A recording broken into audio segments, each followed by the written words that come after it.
Dear students, ये देखिए कीम शब्द रूप, ये पुल्लिंगम लिखा हुआ है यानी पुल्लिंग में।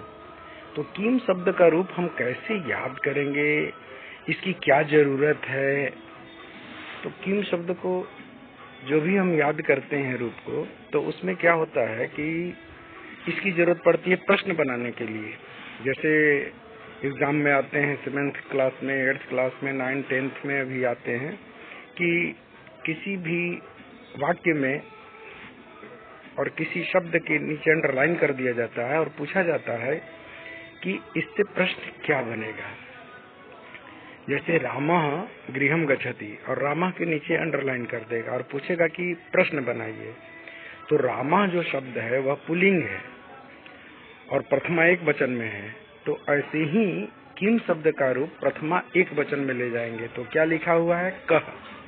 तो जब कह लिखा हुआ है तो रामः गृहम गच्छति, तो रामः के जगह पर हो जाएगा कि कह गृहम गच्छति, यानी जिस विभक्ति के जिस वचन में होगा उसी विभक्ति के उसी वचन में उसका हम प्रयोग करते हैं, और लिंग भी वही होना चाहिए।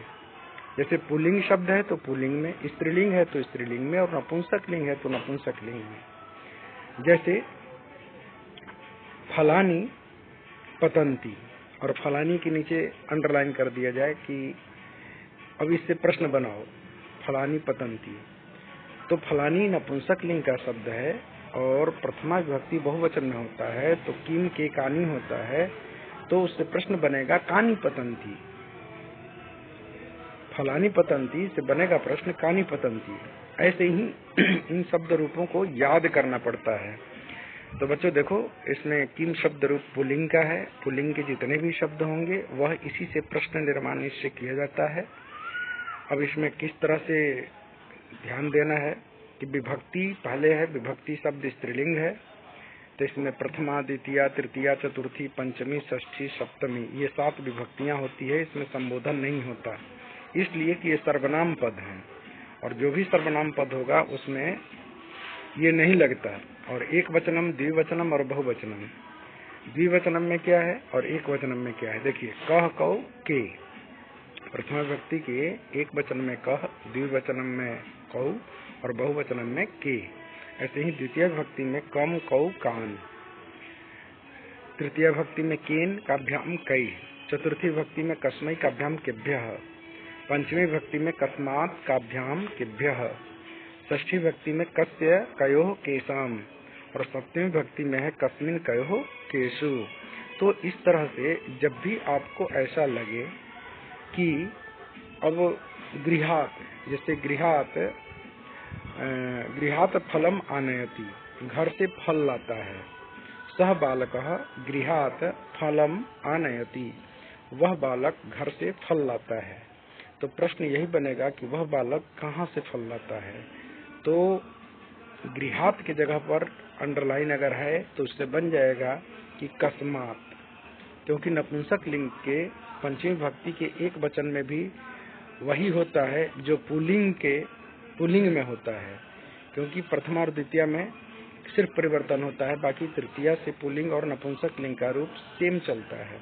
उसको भी मैं इसमें लिख करके डाल दूंगा। बच्चों, आप इसका अगर होमवर्क मिला हो तो उसको करना है। एग्जाम में भी, एग्जाम की दृष्टि से भी आपको याद करना है, क्योंकि अगर नहीं याद करेंगे तो प्रश्न निर्माण में आप नहीं समझ पाएंगे। और कुछ शब्द ऐसे होते हैं जिनका अलग प्रयोग होता है, जैसे संख्यावाचक शब्द है। जैसे मैं कहूँ कि शतवर्षानी, इसके नीचे अंडरलाइन हो, तो शतवर्षानी मतलब कि ये 100 संख्या बता रहा है, तो कति वर्षानी, कति से प्रश्न बन जाएगा। ऐसे ही समय दे कि 5 वादने सह आगच्छति, और 5 वादने के नीचे अंडरलाइन हो, तो आप समझ लीजिए कि 5 बजे वह आता है। तो यही प्रश्न बनेगा कि कब वह आता है, तो कदा। समय के लिए कदा का प्रयोग, संख्या के लिए कति का प्रयोग, इस तरह से, और कहाँ से, जगह के लिए कुतः का प्रयोग। तो इस तरह से इसका प्रयोग जरूर करना।